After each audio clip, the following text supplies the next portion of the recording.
علی بھی اگلا سوال ہے، جو شوہر اپنی بیویوں کو ہر وقت ذہنی اذیت دیتے ہیں ان کی ہمارے معاشرے میں اور آخرت میں کیا سزا ہے؟ بڑی سخت سزا ہے جی. آپ ذہنی اذیت کی بات کر رہے ہیں.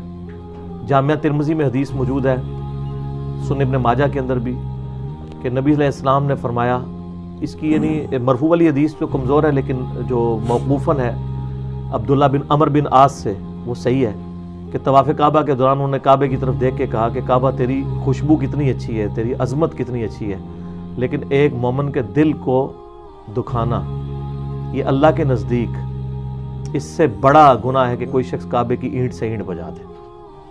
بہت بڑا ایشو ہے. تو ہمارے معاشرے میں تو زیادہ تر خامدی ظالم میں نے دیکھے ہیں جی، جن کو آخرت کی فکر ہوگی تو وہی حرکتیں نہیں کریں گے. دوسرے نمبر پہ ساسوں کا بھی قصور ہوتا ہے. ان کو بھی یہ مان لینا چاہیے کہ ساس بھی کبھی بہو تھی.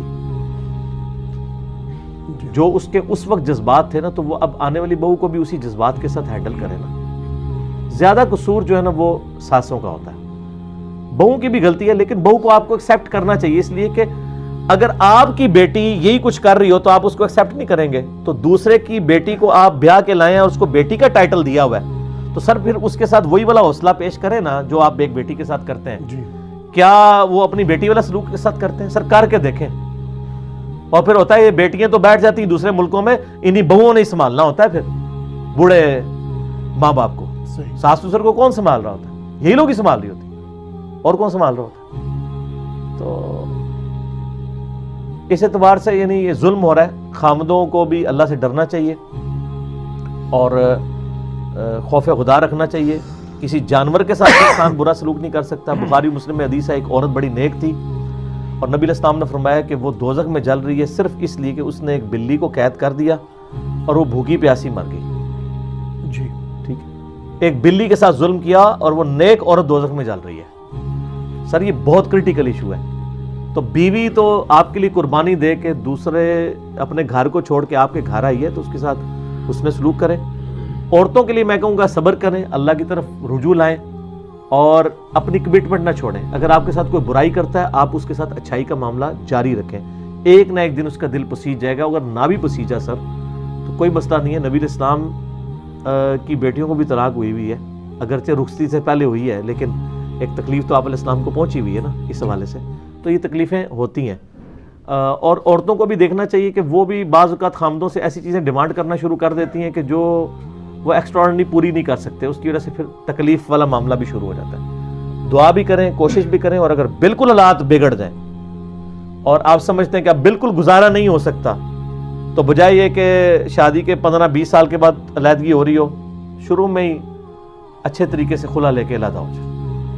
پھر یہ الٹیمیٹ خلا کا اللہ نے اختیار اسی لیے رکھا ہوا ہے عورت کے پاس. جیسے مرد کے پاس طلاق دینے کا اختیار ہے نا، عورت کے پاس بھی ہے. ایک بھائی کا فون آیا عثمان بھائی کے پاس، وہ کہنے لگے کہ جی اس کے اوپر لیکچر ریکارڈ کرائیں، میری بیوی نے نا بغیر وجہ کے مجھ سے طلاق لے لی ہے. میں نے کہا یار وہ اگر کوئی ناجائز لے رہی ہے تو آخرت میں بھگتے گی. ابو داؤد ترمذی میں حدیث موجود ہے. تو کہتی ہے، میں نے کہا کوئی تو وجہ. اس نے کہا جی وجہ یہ ہے کہ وہ کہتی ہے میں تیرے ساتھ رہنا نہیں چاہتی، میرا دل نہیں چاہتا. تو میں نے کہا سر اس سے بڑی تو وجہ ہی کوئی نہیں ہے. دنیا میں سب سے بڑی وجہ یہی ہو سکتی ہے کہ میرا تیرے ساتھ رہنے کو دل نہیں چاہتا. ٹھیک ہے نا، یہ جینون وجہ ہے نا، تو اللہ نے اس کو حق دیا ہے. اس کو ذرا وائس ورسا کرے. اگر کسی خاوند کو اپنی بیوی اچھی نہیں لگتی ہے کسی بھی وجہ پہ اور وہ اس کے ساتھ نہیں رہنا چاہتا، تو کیا وہ نہیں طلاق دے دیتا؟ تو عورت کو بھی حق حاصل ہے. اور عموماً عورتیں نہیں طلاق لینا چاہتی ہیں. یہ مرد ظالم ہوتے ہیں، ان کو مجبور کرتے ہیں. کیونکہ جب بھی کوئی اپنی بیٹی کو بیاہ رہا ہوتا ہے نا، تو وہ تو یہی کہہ رہا ہوتا ہے کہ سمجھ تیرا جنازہ یہاں سے اٹھ رہا ہے، اب واپس نہیں آنا ادھر. ٹھیک ہے. اور آپ دیکھیں جب حق مہر کی باری آتی ہے، ہمارے معاشرے میں کوئی زیادہ حق مہر لکھوائے اس کو عیب سمجھا جاتا ہے. حالانکہ نبی علیہ السلام کے تو میں نے حق مہر جو بتائے ہیں وہ 1 ملین سے زیادہ بنتی ہے رقم. کیلکولیٹ کر کے دیکھ لیں تو 500 اوقیہ جو ہے وہ چاندی بنتی ہے. 500 اس وقت کے درہم چاندی کے. تو وہ لیکن یہاں پہ لوگ کیا لکھوا رہے ہوتے ہیں؟ میرا اپنا حق مہر 1100 روپے لکھا ہوا ہے. وہ اس لیے کہ انہوں نے کہا جی جب بیٹی دے دی تو حق مہر کی کیا امپورٹنس ہے؟ کیا حق مہر کی وجہ سے میاں بیوی بچ سکتے ہیں؟